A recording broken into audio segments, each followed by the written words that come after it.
러시아가 전 세계 제재를 무시하고 한국만 콕 집어 원유를 보냈습니다. 미국 국무부가 발칵 뒤집혔습니다. 제재망에 구멍이 뚫린 겁니다. 그런데 조사할수록 충격적인 사실이 드러났습니다. 러시아는 30년 전부터 한국 앞에 줄을 서온 나라였습니다. 미국은 배도 못 만들면서 제재만 걸고 있었고 기름 한 방울 안 나는 한국이 세계 에너지 물류의 심장이 되어 있었습니다. 미국 제재 담당관이 직접 밝힌 충격적인 전말을 지금 공개합니다. 시작하기 전 구독과 좋아요, 그리고 대한민국 화이팅 댓글로 한국을 응원해주세요. 저는 25년간 한 가지 일만 해온 사람입니다. 미국 국무부 경제제재국에서 러시아를 감시하는 일이요. 러시아에서 나가는 원유 한 배럴, 천연가스 한 세제곱미터까지 전부 제 손을 거쳐갔습니다. 미국이건 제재는 완벽해야 합니다. 구멍이 있어서는 안 돼요. 그게 제 신념이었고 25년간 그 신념에 단 한 번도 금이 간 적이 없었습니다. 그날도 평소처럼 워싱턴 국무부 해리 트루먼 빌딩 6층 제재 모니터링실에 앉아 있었어요. 3월 셋째 주 월요일 아침이었습니다. 모니터 12대가 제 앞에서 실시간으로 깜빡이고 있었죠. 러시아발 에너지 거래 추적 시스템이에요. 전 세계 유조선 3만 척의 위치가 이 방에서 다 보입니다. 커피를 한 모금 마시려던 순간이었어요. 모니터 7번에 빨간 불이 들어왔습니다. 비정상 거래 감지 알림이에요. 심장이 한 박자 빠르게 뛰었습니다. 25년 경력이라도 이 빨간 불에는 몸이 먼저 반응해요. 마우스를 클릭했습니다. 화면에 뜬 건 러시아 극동 항구 보스토치니에서 출발한 유조선 한 척이었어요. 18만 톤급 초대형 유조선이 러시아산 원유를 가득 싣고 남쪽으로 내려가고 있었습니다. 목적지가 떴어요. 대한민국, 울산. 저는 눈썹을 찌푸렸습니다. 이상할 건 없어요. 한국은 원유 수입국이니까요. 하지만 뭔가 걸렸습니다. 날짜를 역추적해봤어요. 한 달 전에도, 2달 전에도, 석 달 전에도 비슷한 패턴이 있었습니다. 러시아발 에너지가 한국으로 향하는 빈도가 이상하리만큼 높았어요. 그때 바로 옆에서 목소리가 들렸습니다. 콜린스, 뭘 그렇게 보고 있어? 리처드 해밀턴이었어요. 제 상사입니다. 제재국 부국장. 58세. 콧대가 하늘을 찌릅니다. 리처드는 자기가 미국 제재의 수호자라고 진심으로 믿는 사람이에요. 항상 양복 위에 미국 국기핀을 달고 다니죠. 한 번은 회의 중에 이런 말을 한 적 있습니다. 세계가 미국 달러로 돌아가는 한 우리 제재에서 빠져나갈 수 있는 나라는 없어. 그 목소리가 얼마나 확신에 차 있었는지 회의실에 있던 사람 모두가 고개를 끄덕였어요. 저도 포함해서요. 러시아발 유조선인데요. 목적지가 한국입니다. 리처드가 모니터를 흘끗 봤어요. 코웃음을 쳤습니다. 한국, 거기가 기름이라도 나? 아닙니다. 한 방울도 안 나죠. 그러면 그냥 기름 사는 거 아니야. 급하니까. 중동이 막히면 어딜 가든 기름을 구해야 할 테니. 리처드는 관심 없다는 듯 돌아섰어요. 하지만 제 눈에 걸린 건 그게 아니었습니다. 러시아가 전쟁 중입니다. 서방 제재가 걸려 있어요. 원유를 팔 수 있는 곳이 제한적이에요. 그런데 러시아가 인도도 아니고 중국도 아니고 한국에 이 빈도로 에너지를 보내고 있다고요? 저는 키보드를 두드리기 시작했습니다. 지난 3년간 러시아에서 한국으로 향한 에너지 거래 내역을 전부 뽑아봤어요. 숫자가 떴습니다. 눈을 의심했어요. 전쟁이 한창이던 해에 러시아가 한국에 보낸 에너지가 석탄, LNG, 원유 합쳐서 약 20억 달러어치였습니다. 우리 돈으로 2조 6천억 원이에요. 유럽에는 가스관을 잠그고 일본에는 외교적으로 으르렁거리면서 한국에는 2조 6천억 원어치 에너지를 보냈다고요? 손이 멈췄습니다. 모니터 불빛이 제 얼굴에서 깜빡였어요. 밖에서는 워싱턴의 벚꽃이 지고 있었지만 이 방 안은 차갑고 건조했습니다. 에어컨 소리만 윙윙거렸어요. 이건 제재 위반일까? 아니면 뭔가 다른 건가? 저는 그날 밤 퇴근하지 못했습니다. 다음 날 아침이었어요. 리처드가 정례 브리핑을 소집했습니다. 매주 화요일마다 하는 러시아 제재 이행 상황 점검 회의예요. 제재 모니터링실 바로 옆에 있는 소회의실에 6명이 모였습니다. 리처드가 상석에 앉았고 제 오른쪽에는 CIA 에너지 분석팀에서 온 제임스 파커가 있었어요. 45세. 이 사람은 냉소의 화신이에요.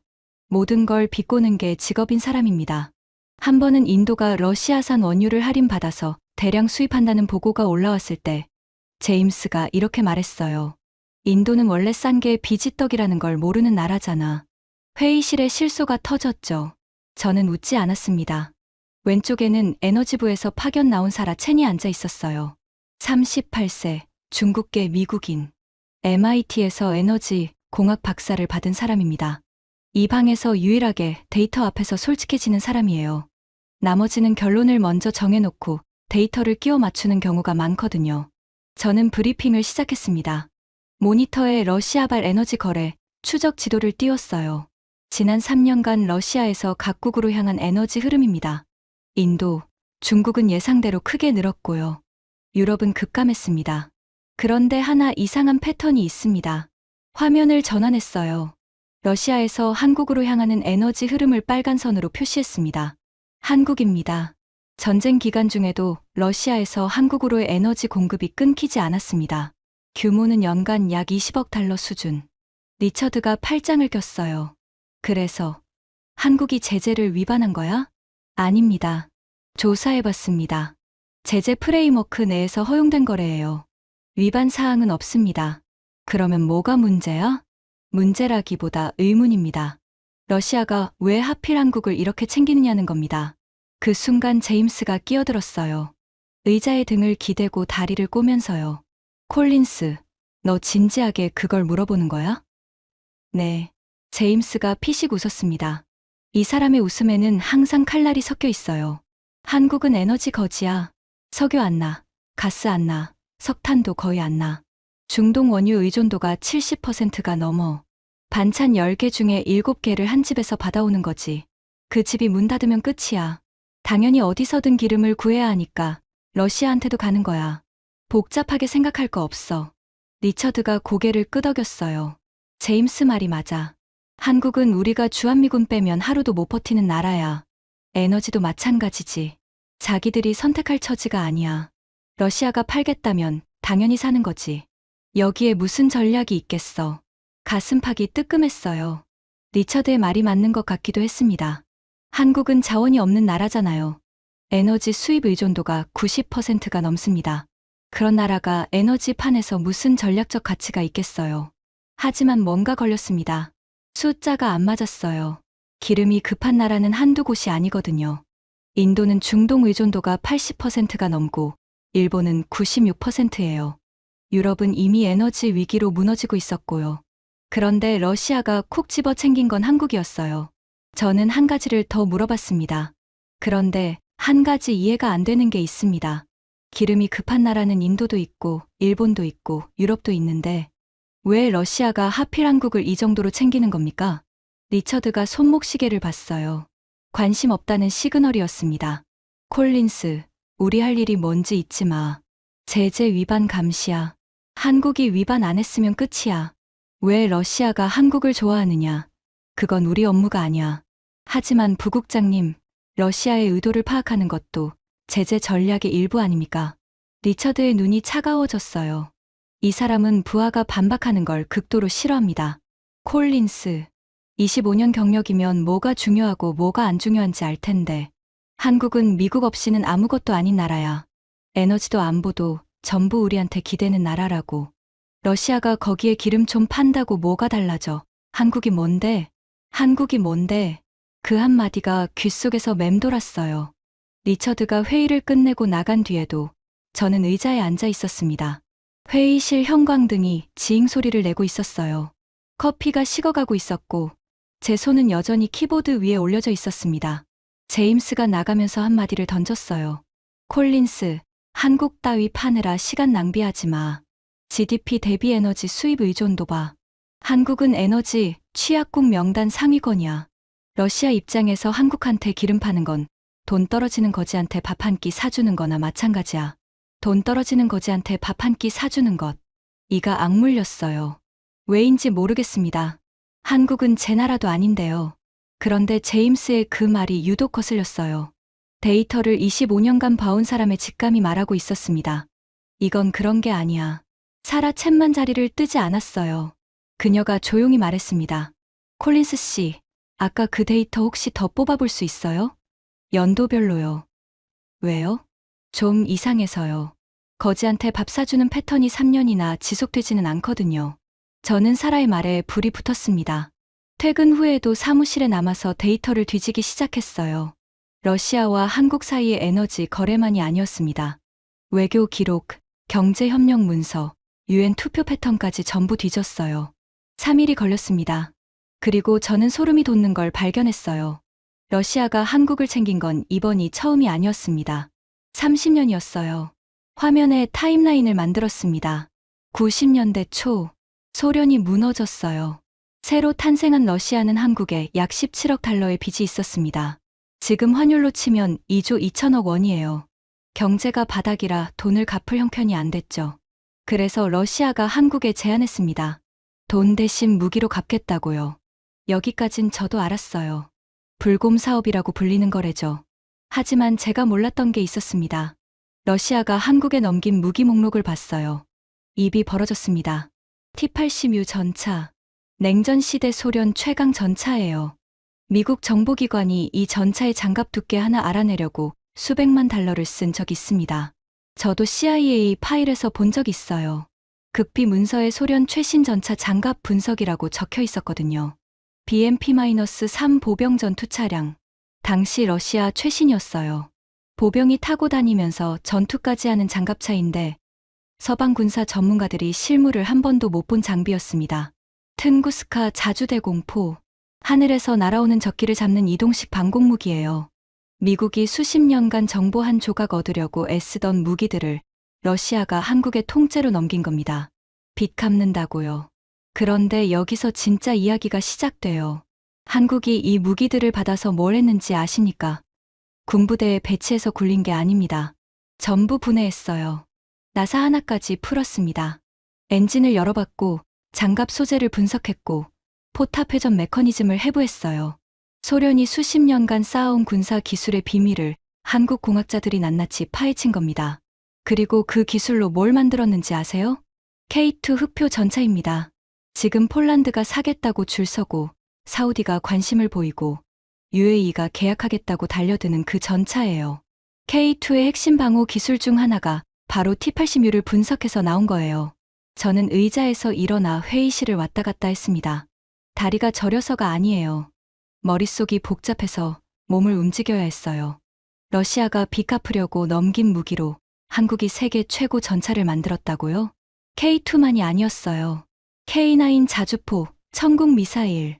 지금 전 세계가 사가는 한국 무기들의 뿌리에 불곰 사업이 있었습니다. 러시아가 빚 대신 준 중고, 무기 몇 대가 30년 뒤에 수십조 원짜리 방산 수출로 돌아온 거예요.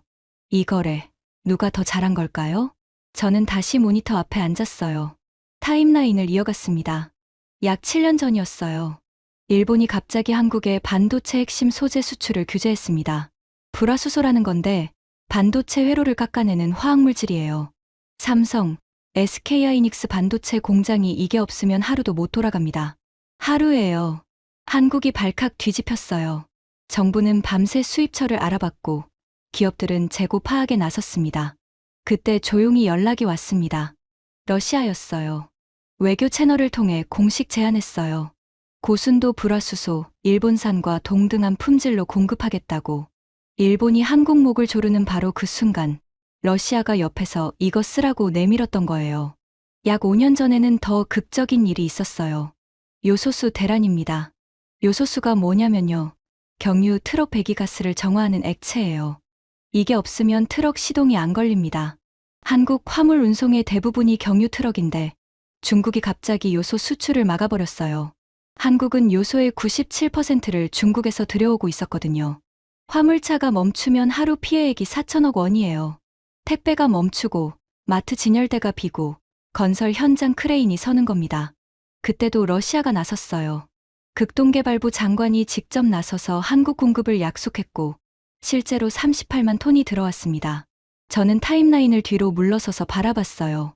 90년대 빚 대신 무기를 줬습니다. 한일 무역 분쟁 때 불화수소를 내밀었습니다. 요소수 대란 때 문을 열어줬습니다. 전쟁 중에도 에너지를 보냈습니다.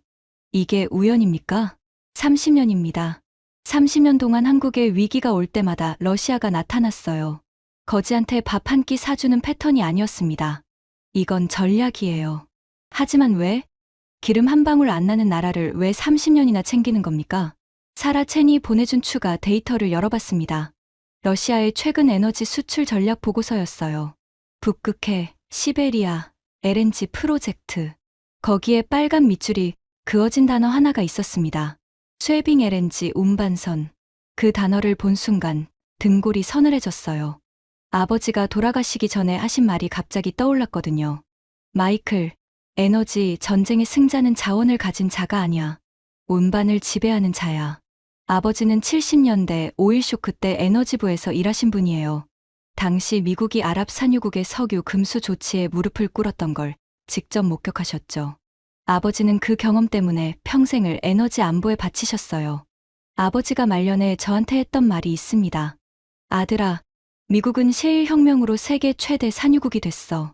하지만 그게 영원히 갈 거라고 생각하면 큰 코 다친다. 진짜 무서운 건 자원이 고갈되는 게 아니야. 자원을 운반할 능력을 잃는 거야. 저는 그때 웃었어요. 아버지의 그 말을 적당히 듣고 넘겼습니다. 미국이 세계 최대 산유국인데 운반이 뭐가 중요하다고요. 하지만 지금 모니터 앞에서 쉐빙 LNG, 운반선이라는 단어 앞에서 저는 더 이상 웃을 수 없었습니다. 사라가 보낸 보고서에 이런 내용이 있었어요. 전 세계에서 이 배를 만들 수 있는 곳은 오직 한국뿐이라고요. 대한민국. 기름 한 방울 안 나는 그 나라. 그 순간 제 안에서 뭔가가 꿈틀거렸어요. 25년간 한 번도 의심하지 않았던 것들이 흔들리기 시작했습니다. 한국이 뭔데? 라고 리처드가 말했죠. 에너지 거지라고 제임스가 말했죠. 하지만 에너지 거지를 러시아가 30년간 챙긴다고요? 그것도 전쟁 중에? 뭔가 우리가 모르는 게 있다. 저는 컴퓨터를 끄지 않았습니다. 커피를 새로 내렸어요. 워싱턴의 밤이 깊어지고 있었지만 잠이 올 리가 없었습니다. 이 토끼굴이 얼마나 깊은지 그때는 몰랐어요. 하지만 이것만은 확실했습니다. 한국은 에너지 거지가 아니었습니다. 그리고 그 증거를 찾는데 그리 오래 걸리지 않았어요. 다음 주였습니다. 제가 데이터를 파고 있는 사이에 세상이 뒤집혔어요. 중동에서 전쟁이 터진 겁니다. 미국과 이스라엘이 이란을 공습했어요. 이란은 즉각 보복에 나섰습니다. 호르무즈 해협을 봉쇄한 거예요. 여러분, 호르무즈 해협이 뭐냐면요. 전 세계 바다 위 원유의 25%가 지나가는 좁은 바닷길이에요. 그중 80% 이상이 아시아로 향합니다. 한국, 일본, 중국, 인도. 아시아 경제를 돌리는 피가 이 좁은 길 하나를 통해 흐르는 거예요. 그 길이 막혔습니다. 유가가 하루 만에 폭등했어요. 배럴당 78달러였던 기름값이 하루아침에 125달러를 넘겼습니다. 전문가들은 160달러까지 간다고 했어요. 한국 주유소 기준으로 치면 리터당 2,000원 하던 기름이 3,000원이 되는 거예요. 5만 원 넣으면 가득 채우던 차가 이제 5만 원으로 반도 못 채우는 세상이 된 겁니다. 전 세계가 패닉에 빠졌어요. 일본이 가장 먼저 비명을 질렀습니다. 중동 원유 의존도 96%예요. 10가지 반찬 중 9가지 반을 한 집에서 받아왔는데 그 집이 대문을 걸어 잠근 겁니다. 일본 정유사는 즉각 유조선 운항을 멈췄어요. 경제산업성이 긴급 브리핑을 열었는데 내용이 고작 상황을 예의주시하고 있다. 이거였어요. 예의주시, 지켜보고 있다는 겁니다. 집에 불이 났는데 불을 바라보고 있다는 거예요. 유럽은 이미 주저앉은 상태였습니다. 러시아 가스관을 끊은 지 4년째였거든요. 러시아 우크라이나 전쟁 전까지 유럽이 러시아에서 받아오던 에너지가 얼마였는지 아세요? 천연가스의 40%, 석유의 30%, 독일 자동차 공장, 프랑스 제조업, 영국 가정 난방.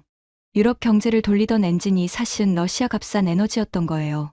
그걸 끊었더니 독일 경제 성장률이 마이너스로 곤두박질 쳤고 영국은 혼자 사는 사람 겨울 한 달 난방비가 50만 원까지 치솟았습니다. 한 달에 50만 원이에요. 인도는 가격 따질 겨를도 없이 닥치는 대로 러시아산 원유를 사들이기 시작했어요. 품질이고 조건이고 따질 여유가 없었습니다. 모두가 허둥대는 한복판에서요. 제 모니터에 한 나라의 데이터가 떴습니다. 대한민국. 숫자가 이상했어요. 주가 지수, 환율, 에너지 수급 현황. 물론 영향이 없진 않았습니다. 하지만 다른 나라에 비하면 파동이 너무 작았어요. 마치 태풍 한가운데 고요한 눈이 있는 것처럼. 저는 고개를 갸웃했습니다. 한국은 중동 의존도가 70%가 넘는 나라예요. 일본만큼은 아니지만 충분히 치명적인 수준이에요. 그런데 왜 이렇게 조용하지? 사라 체니 같은 걸 보고 있었나 봅니다. 메신저가 왔어요. 콜린스 씨, 한국 데이터 봤어요? 뭔가 이상하지 않아요? 네, 저도 지금 보고 있습니다. 너무 조용해요. 혹시 한국 전략 비축유 데이터 있어요? 전략 비축유. 비상시를 대비해서 나라가 미리 쌓아둔 기름 창고예요. 환자가 피를 많이 흘릴 때를 대비해서 혈액을 비축해두는 것과 같습니다. 저는 IEA 데이터베이스에 접속했어요. 회원국별 전략 비축유 현황을 뽑았습니다. 숫자가 뜨는 순간 저는 눈을 비볐어요. 잘못 본 줄 알았습니다. 대한민국 전략 비축유 241치, 241이요. 이게 무슨 뜻이냐면요. 오늘부터 전 세계 모든 유전이 다 막혀도 한국은 8개월을 버틸 수 있다는 뜻이에요. IEA가 회원국에 권장하는 비축유 기준이 90일입니다. 한국은 그 기준에 거의 3배를 쌓아놨어요. 세계 6위권이에요. 그런데 여기서 머리를 한 대 맞은 느낌이 든 건 미국 숫자를 같이 봤을 때였습니다. 미국 전략 비축유, SPR. 저도 이 분야를 아는 사람이에요. 아버지가 에너지부에서 일하셨으니까요. 미국 SPR은 한때 7억 배럴이 넘었습니다. 세계 최대였어요. 그런데 지금은요? 역대 최저 수준으로 떨어져 있었습니다. 이유가 있어요. 몇 년 전 유가를 잡겠다고 대통령이 SPR을 대량 방출했거든요. 비상시를 위해 쌓아둔 비상금을 평소에 써버린 거예요. 기름이 나는 나라가 비축유를 까먹고 있는데 기름이 한 방울도 안 나는 나라가 241치를 쌓아놓고 있다. 이 아이러니를 어떻게 설명해야 합니까? 사라에게 바로 전화했어요. 사라, 한국 비축유 숫자 확인했어요? 네, 241치. 정부 비축분이 131, 민간 기업 비축분이 111. 이중 안전망이에요. 이중 안전망이라고요? 정부만 쌓는 게 아니라 민간 정유사들도 의무적으로 쌓아요. 정부 창고가 뚫려도 기업 창고가 있고, 기업 창고가 뚫려도 정부 창고가 있는 구조예요. 수십 년에 걸쳐 한 통 한 통 채워놓은 겁니다. 수십 년이라는 말에 가슴이 뜨끔했어요. 70년대 오일 쇼크, 기름 한 방울 없어서 온 나라가 깜깜해졌던 그 기억. 그 기억을 가진 나라가 다시는 당하지 않겠다고 이를 악물고 쌓아올린 결과물이 241이었던 겁니다. 저는 사라에게 물었어요. 사라, 우리 미국 SPR은 지금 며칠치예요? 전화기 너머에서 잠시 침묵이 흘렀습니다. 공식 발표 기준으로 약 40일치 전후입니다. 40일. 세계 최대 산유국이 40일. 기름 한 방울 안 나는 나라가 240일. 저는 수화기를 내려놓고 한참 동안 천장을 바라봤습니다. 사무실 천장의 형광등 불빛이 눈에 아렸어요. 다음 날 다시 브리핑이 잡혔습니다. 호르무즈 사태 때문에 긴급으로요. 리처드가 소집했어요. 이번에는 분위기가 달랐습니다. 국방부에서도 한 명이 왔고 재무부에서도 한 명이 왔어요. 총 8명이 좁은 회의실에 모였습니다. 리처드가 입을 열었어요. 호르무즈 봉쇄에 대한 제재팀 대응 방안을 논의하겠다. 러시아가 이 혼란을 틈타 제재를 우회하려 할 가능성이 높다. 모니터링을 강화하고 의심 거래는 즉시 보고해. 저는 손을 들었습니다. 부국장님, 보고 드릴 게 하나 있습니다.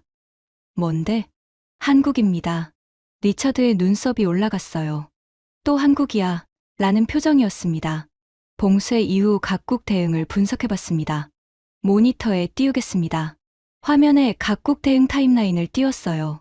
일본 봉쇄 직후 비상브리핑, 상황 예의주시 발표, 유조선 운항 중단, 유럽 천연가스 가격 폭등, 대안 없음, 인도 비상에너지 안보회의 소집, 닥치는 대로 러시아산 원유 구매 시작, 그리고 한국 정부의 대응 타임라인입니다. 봉쇄 직후 48시간 내에 일어난 일이에요.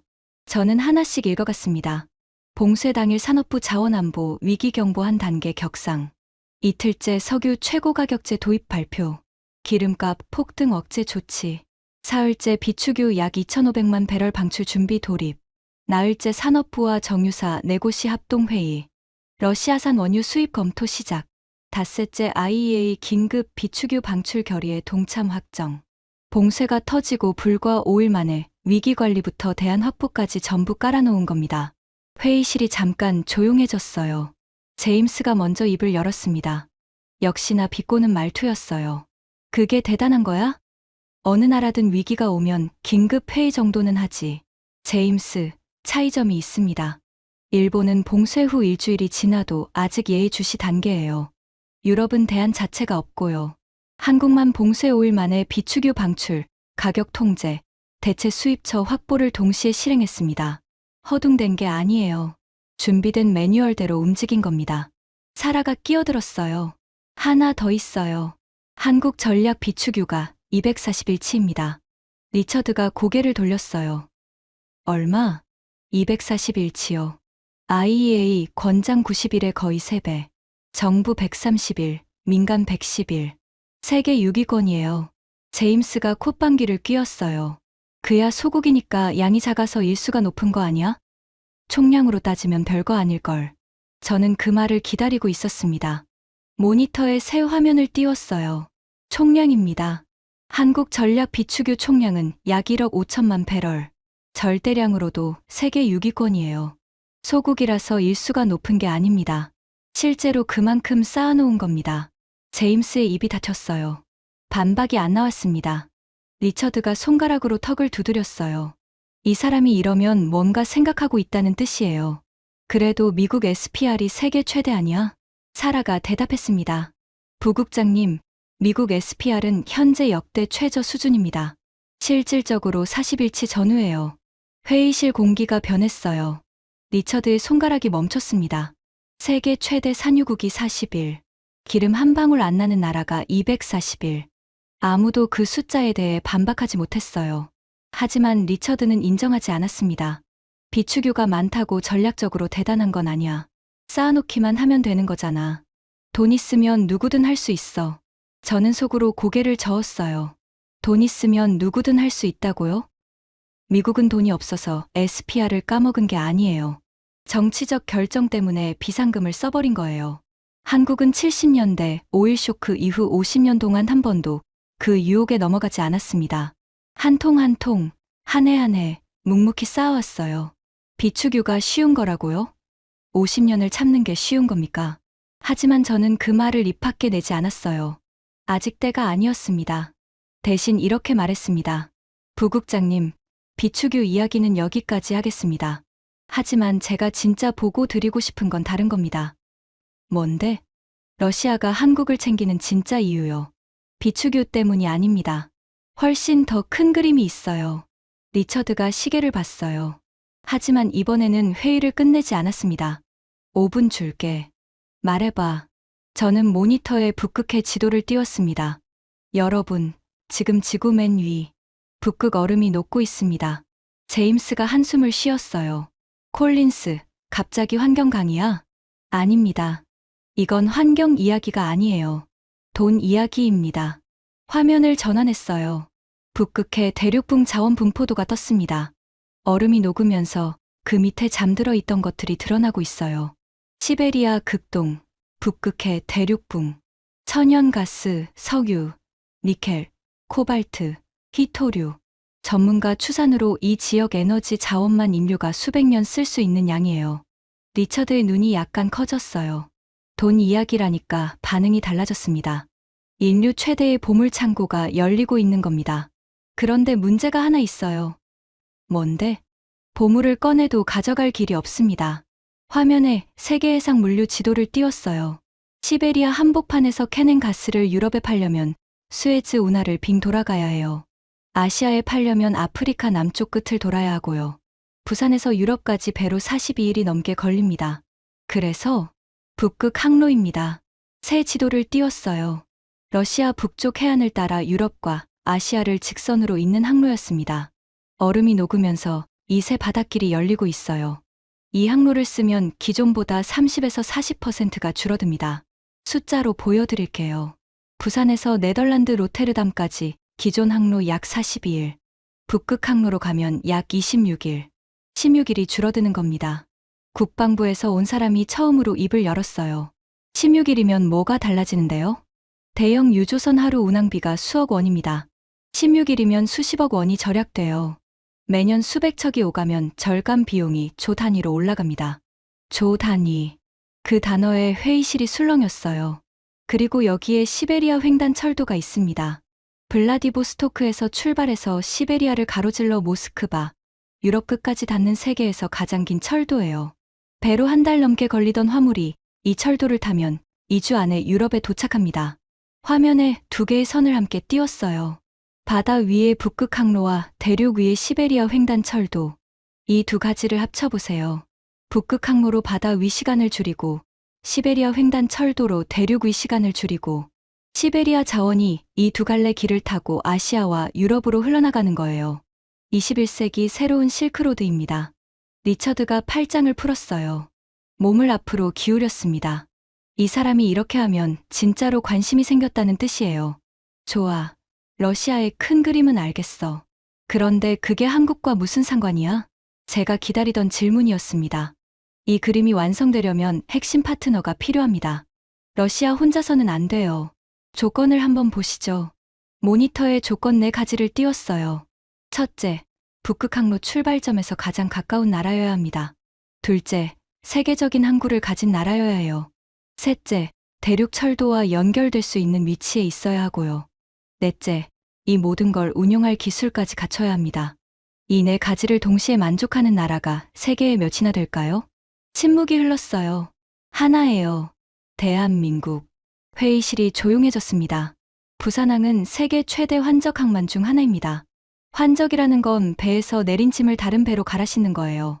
북극 항로로 내려온 러시아 자원이 부산에서 갈아타고 일본, 동남아, 호주로 퍼져나가는 거예요. 제임스가 입을 열었어요. 여전히 비꼬는 어조였지만 아까보다는 힘이 빠져 있었습니다. 그래봐야 항구 하나잖아. 중국에도 큰 항구 많잖아. 맞습니다. 하지만 중국에는 없는 게 한국에 있어요. 뭔데? 바로 그 배를 만드는 기술이에요. 모니터에 한 척의 배 사진을 띄웠습니다. 거대한 선체에 둥그런 구형 탱크가 이어져 있었어요. 보통 유조선과는 완전히 다른 모양이었습니다. 선체가 유난히 두꺼워 보였고 뱃머리가 일반 선박보다 훨씬 투박하고 각졌어요. 이게 뭔지 아시는 분 있습니까? 아무도 대답하지 않았어요. 쇠빙 LNG 운반선입니다. 쉽게 말하면요. 얼음을 깨는 배 안에 초저온 가스 창고가 들어가 있는 겁니다.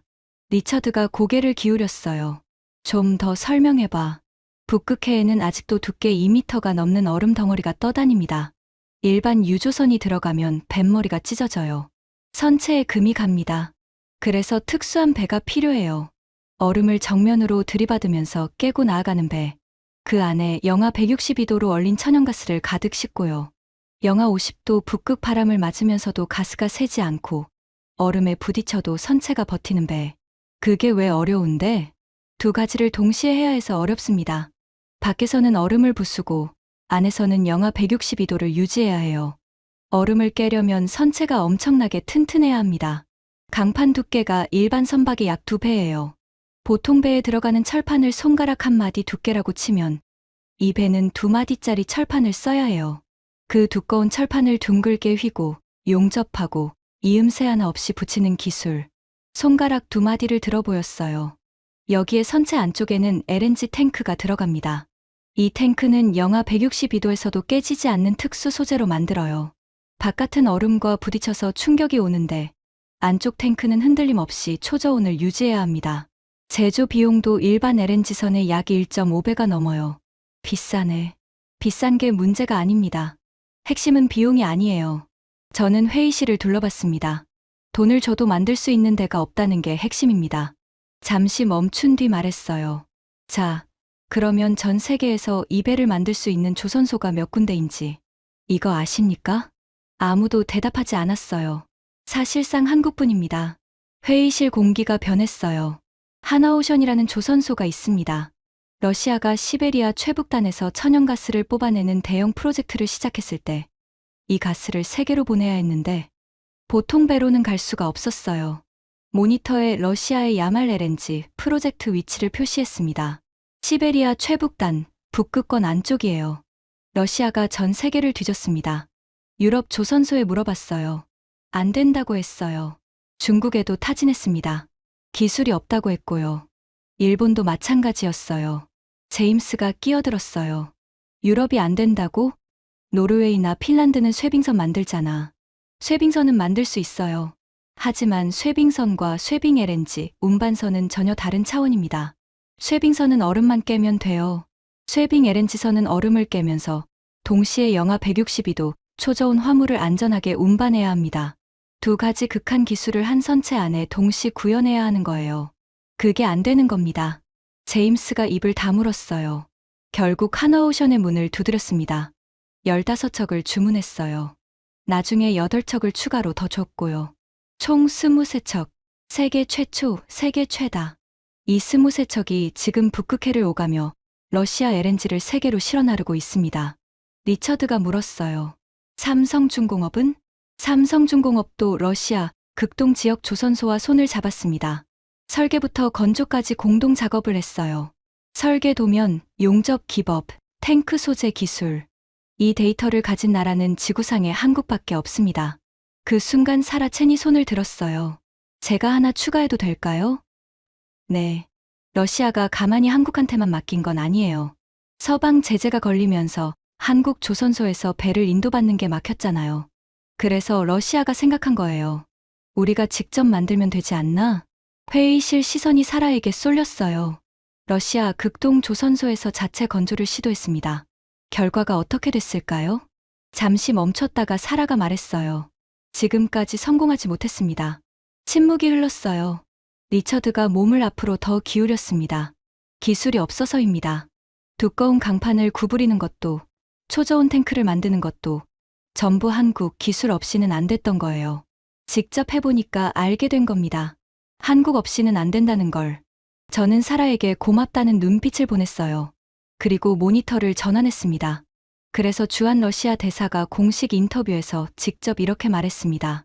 북극 항로 분야에서 한국과 생산적인 협력을 할 수 있기를 희망합니다.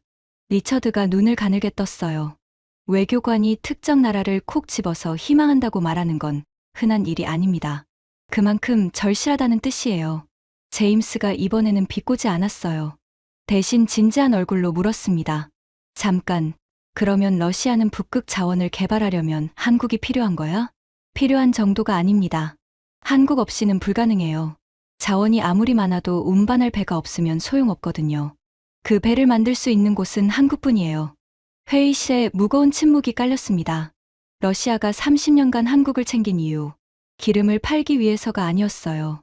21세기 에너지 물류혁명의 파트너를 한국으로 점찍은 겁니다.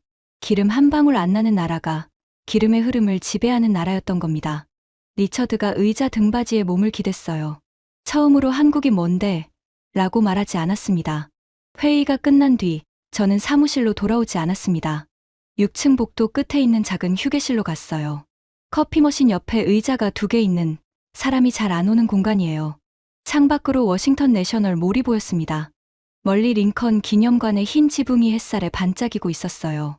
커피를 뽑으면서 손이 떨리고 있다는 걸 알았습니다. 흥분이었어요. 25년간 데이터를 봐왔지만 이렇게 거대한 그림이 숨겨져 있었다는 걸 이제야 발견한 거니까요. 그런데 제 마음 한구석이 무거웠어요. 아버지 생각이 났거든요. 아버지는 에너지부에서 34년을 일하신 분이에요. 70년대 오일 쇼크를 현장에서 겪으셨어요. 당시 아랍 산유국들이 석유 금수 조치를 내렸을 때 미국 주유소에 기름이 없어서 차량이 줄을 늘어선 장면을 직접 보셨다고 해요. 그 경험이 아버지의 인생을 바꿨습니다. 아버지는 미국이 다시는 에너지로 흔들려서는 안 된다는 신념을 가지신 분이에요. 미국 전략 비축유 시스템을 만드는 데 참여하셨고 셰일 혁명이 시작될 때 누구보다 기뻐하셨죠. 미국이 드디어 에너지 독립을 이뤘다고요. 하지만 아버지가 말년에 하신 말이 있었어요. 그때 저는 아버지의 병실에 있었습니다. 폐암 말기였어요. 34년간 에너지 인프라 현장을 돌아다니시면서 몸이 상하셨던 거예요. 병실 창밖으로 가을 낙엽이 지고 있었어요. 아버지의 손이 깡마르고 창백했습니다. 마이클. 네, 아버지. 미국은 이제 세계 최대 산유국이야. 하지만 그게 영원히 갈 거라고 생각하면 안 된다. 무슨 뜻이세요? 오일 쇼크 때 내가 뭘 배웠는지 아니? 자원이 문제가 아니었어. 자원은 있었어. 아랍에. 문제는 그걸 가져올 수 없었다는 거야. 운반이 끊기면 자원이 있어도 소용없어. 아버지가 기침을 하셨어요. 간호사가 물을 가져다 줬습니다. 진짜 무서운 건 자원이 고갈되는 게 아니야. 자원을 운반할 능력을 잃는 거야. 기억해라. 운반을 지배하는 자가 에너지를 지배한다. 저는 그때 고개를 끄덕이면서도 솔직히 실감이 나지 않았어요. 미국이 세계 최대 산유국인데 셰일 오일이 펑펑 나오는데 운반이 뭐가 중요하다고요. 에너지 독립을 잃었는데요. 아버지가 돌아가신 건 그해 겨울이었습니다. 그리고 지금 워싱턴 휴게실 창밖을 바라보면서 저는 아버지의 그 말이 15년 만에 심장을 때리는 걸 느꼈어요. 운반을 지배하는 자가 에너지를 지배한다. 한국은 기름이 한 방울도 안 나요. 하지만 기름을 운반하는 배를 만들어요. 그것도 세계에서 아무도 못 만드는 얼음을 뚫고 북극을 건너는 배를. 러시아가 아무리 시베리아에 자원을 쌓아놓아도 그걸 세계로 보낼 배가 없으면 소용없어요. 그 배를 만드는 나라가 한국이에요. 아버지가 50년 전에 깨달은 걸 한국은 30년 전부터 준비하고 있었습니다. 커피가 식어가고 있었어요. 저는 그 식은 커피를 한 모금 마시고 다시 사무실로 돌아갔습니다. 모니터 앞에 앉자마자 새로운 데이터를 뽑기 시작했어요. 이번에는 조선산업 데이터였습니다. 쇠빙선만이 아니었어요. 한국 조선업의 전체 그림을 봐야 했습니다. 왜 러시아가 한국을 대체 불가능한 파트너로 보는지 그 뿌리를 파야 했어요. 데이터를 뽑는데 손이 떨렸습니다. 이번에는 두려움이었어요. 미국인으로서 마주하고 싶지 않은 숫자가 나올 것 같았거든요. 그리고 그 예감은 정확히 맞았습니다. 화면에 뜬 첫 번째 숫자. 미국 상성건조 실적, 최근 10년간 40척 미만. 한국 상성건조 실적, 같은 기간 2,500척 이상. 40대 2,500점. 저는 모니터를 한참 동안 바라봤습니다. 손가락이 키보드 위에서 멈춰 있었어요. 형광등 불빛이 화면에 반사되어 눈이 시렸습니다. 이건 비교가 아니었어요. 차원이 달랐습니다. 이지스 구축함 건조 비용도 뽑아봤어요. 미국에서 만들면 약 2조 원.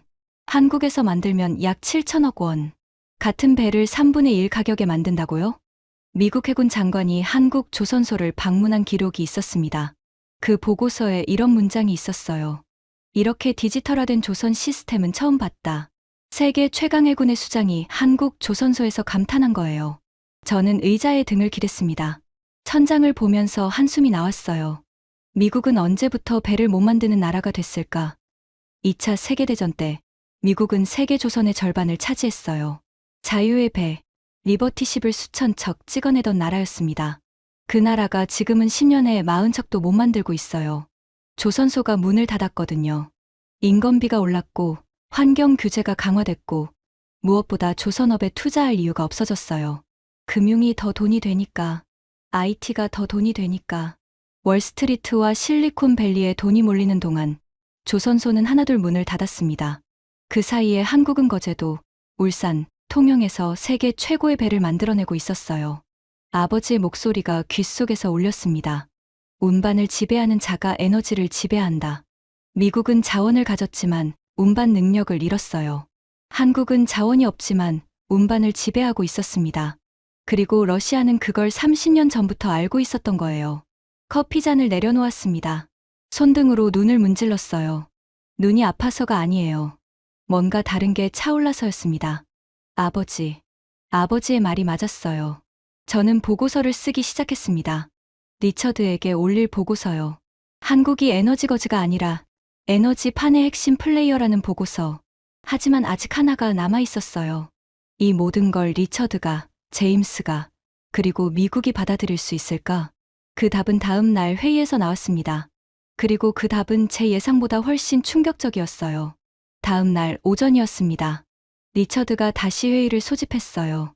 이번에는 리처드가 먼저 불렀습니다. 저한테요. 회의실에 들어갔을 때 분위기가 달랐어요. 리처드가 팔짱을 끼고 있지 않았습니다. 양손을 테이블 위에 올려놓고 있었어요. 제임스도 의자에 등을 기대고 있지 않았고 몸을 앞으로 기울이고 있었습니다. 사라는 노트북을 열어놓고 뭔가를 준비하고 있었어요. 리처드가 입을 열었습니다. 콜린스, 어젯밤에 내가 보낸 보고서 읽었다. 심장이 쿵 내려앉았어요. 어제 밤새워서 쓴 보고서였습니다. 한국이 에너지 판의 핵심 플레이어라는 내용이었죠. 한 가지 물어볼 게 있어. 네. 미국 해군이 한국 조선소를 방문했다는 기록. 그거 사실이야? 사실입니다. 리처드의 턱 근육이 움직였어요. 이를 악물고 있는 거였습니다. 미국 해군이, 세계 최강이라는 미국 해군이 한국 조선소에 가서 배 만드는 법을 봤다고? 배 만드는 법을 본 게 아닙니다. 부국장님. 감탄하러 간 겁니다. 리처드의 얼굴이 붉어졌어요. 자존심이 건드려진 거예요. 이 사람은 미국이 모든 분야에서 1등이라고 진심으로 믿는 사람이에요. 미국 국기핀을 양복에 달고 다니는 사람이잖아요. 말 조심해, 콜린스. 사실을 말씀드리는 겁니다. 미국 해군 장관이 방문 후 보고서에 직접 적었어요. 이렇게 디지털화된 조선 시스템은 처음 봤다고요. 제임스가 끼어들었어요. 이번에는 비꼬는 어조가 아니었습니다. 진짜로 궁금한 얼굴이었어요. 잠깐, 그러면 미국은 지금 배를 얼마나 만들고 있는 거야? 저는 모니터에 데이터를 띄웠습니다. 이 순간을 위해 준비한 자료예요. 미국 상선 건조 실적, 최근 10년간 40척 미만입니다. 40척? 같은 기간 한국은 2,500척 이상이에요. 회의실이 얼어붙었습니다. 숫자가 너무 압도적이어서 아무도 말을 못한 거예요. 제임스가 겨우 입을 열었어요. 40대 2,500. 그게 말이 돼? 됩니다. 미국 조선업 세계 시장 점유율이 0.1%예요. 이건 비유가 아니라 실제 수치입니다. 리처드가 테이블을 손바닥으로 내리쳤어요. 쾅. 커피잔이 흔들렸습니다. 그래도 미국 해군이 세계 최강이잖아. 항공모함 11척, 이지스 구축함 수십 척. 그건 어디서 만드는데? 이 질문도 기다리고 있었어요. 맞습니다. 군함은 미국에서 만듭니다. 하지만 비용을 보시죠. 모니터에 비교표를 띄웠습니다. 이지스 구축함 한 척. 미국에서 건조하면 약 2조 원. 한국에서 건조하면 약 7천억 원. 리처드의 눈이 커졌어요. 같은 등급, 군함을 3분의 1 가격에 만든다고? 기술 수준이 낮아서 싼 게 아닙니다. 조선 시스템 자체가 효율적인 거예요. 미국 조선소는 시설이 노후화됐고 숙련공이 부족하고 공정이 수십 년 전 방식 그대로예요. 한국 조선소는 로봇 용접, AI 공정관리, 디지털 트윈 시스템까지 갖추고 있습니다. 제임스가 양손으로 얼굴을 쓸어내렸어요. 잠깐만. 그러면 미국 해군 군함을 유지보수하고 수리하는 건 바로 그게 문제입니다. 저는 새로운 화면을 띄웠어요. 미국 해군이 보유한 함정을 수리할 수 있는 건조 도크가 미국 본토에 심각하게 부족합니다. 군함이 수리를 기다리면서 몇 달씩 대기하는 상황이에요. 세계 최강 해군의 군함을 수리할 조선소가 자국에 모자란 겁니다. 회의실이 완전히 고요해졌습니다. 리처드가 의자에 등을 기댔어요. 천장을 바라봤습니다. 양복 위에 미국 국기핀이 형광등 불빛에 번쩍였어요. 사라 첸이 조용히 말했습니다. 하나만 더 말씀드려도 될까요? 말해. 한국 현대자동차와 기아가 전쟁 전에 러시아 자동차 시장 1위였어요. 러시아 국민차 라다보다 더 많이 팔렸습니다. 전쟁 후에 한국 기업이 빠져나갔고 지금은 중국차가 다 채웠어요. 그런데 러시아 자동차 소유자 설문조사에서 5명 중 1명이 이렇게 답했어요. 한국차가 돌아올 때까지 새 차는 안 사겠다고요. 제임스가 고개를 저었어요. 중국차가 깔려 있는데 한국차를 기다려? 네. 정부만 한국을 원하는 게 아니에요. 러시아 국민도 한국을 기다리고 있어요. 침묵이 흘렀습니다. 그때 리처드가 입을 열었어요. 목소리가 달라져 있었습니다. 오만함이 빠지고 무겁고 낮은 목소리였어요. 25년간 이 사람 밑에서 일하면서 처음 듣는 톤이었습니다. 콜린스. 네, 내가 틀렸다. 심장이 멈추는 줄 알았어요.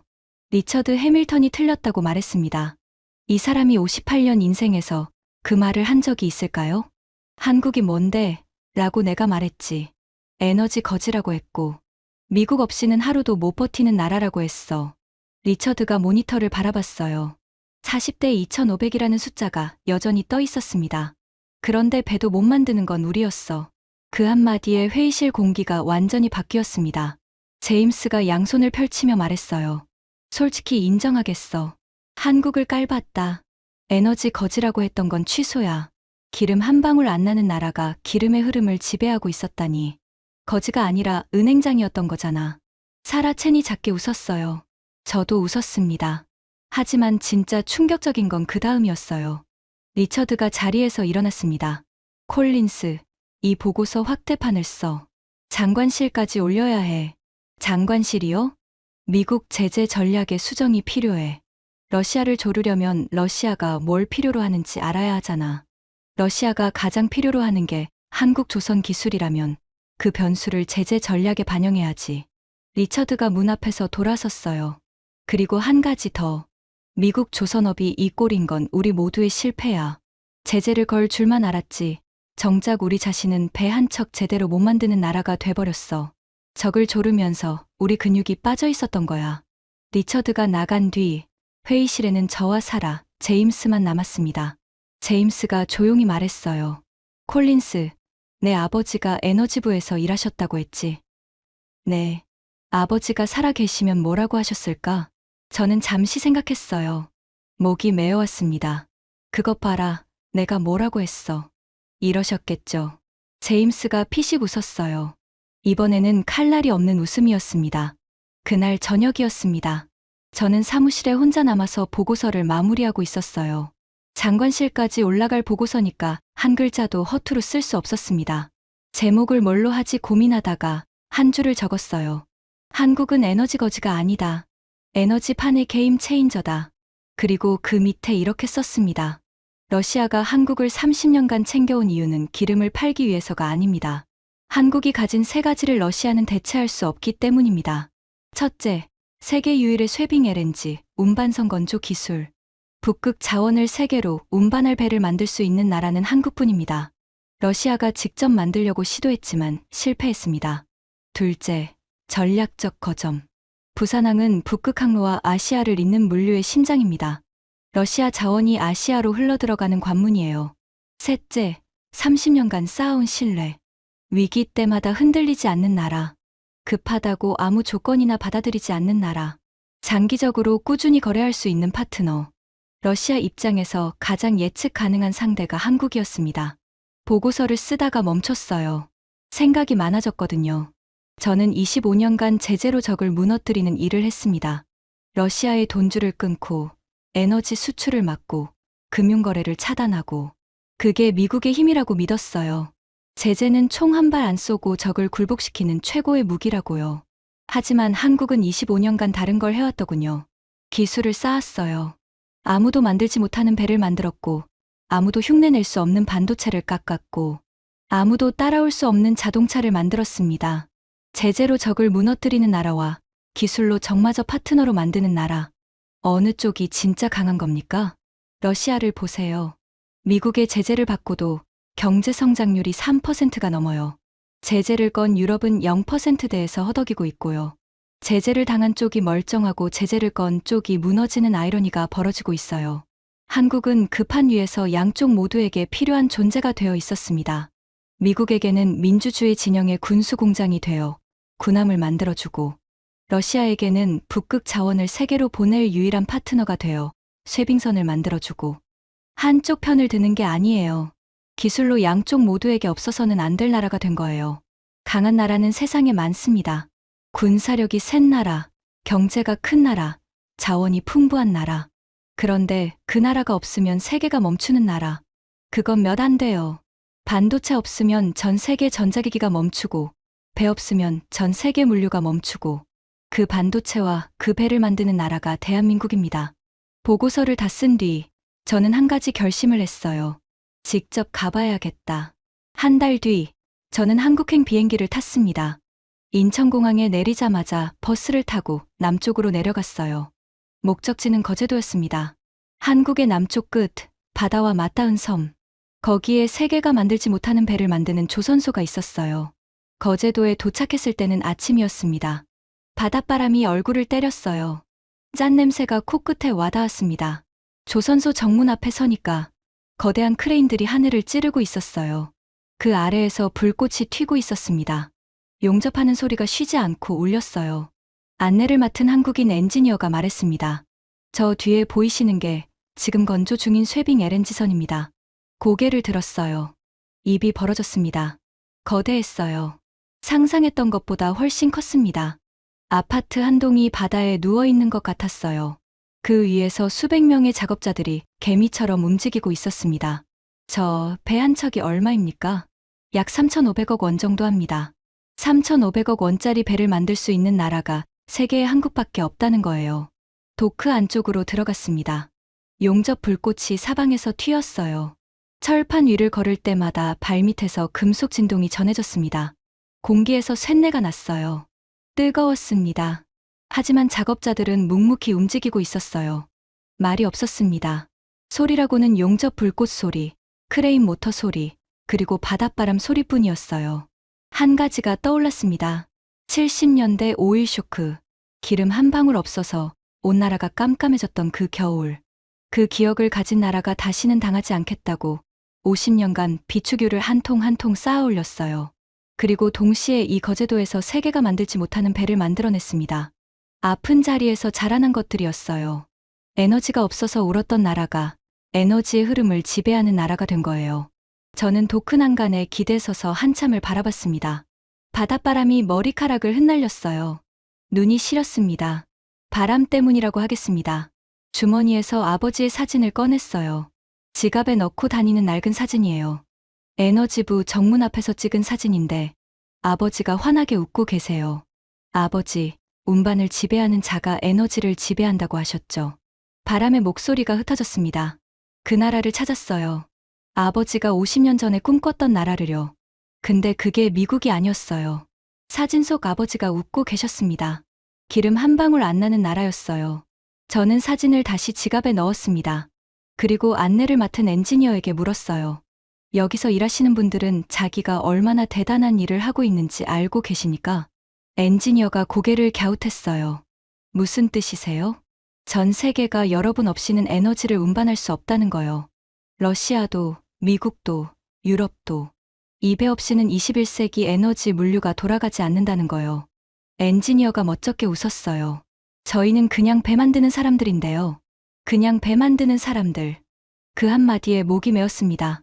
25년간 제재를 무기로 세계를 쥐락펴락한다고 자부했던 제가 묵묵히 배를 만드는 사람들 앞에서 부끄러웠어요.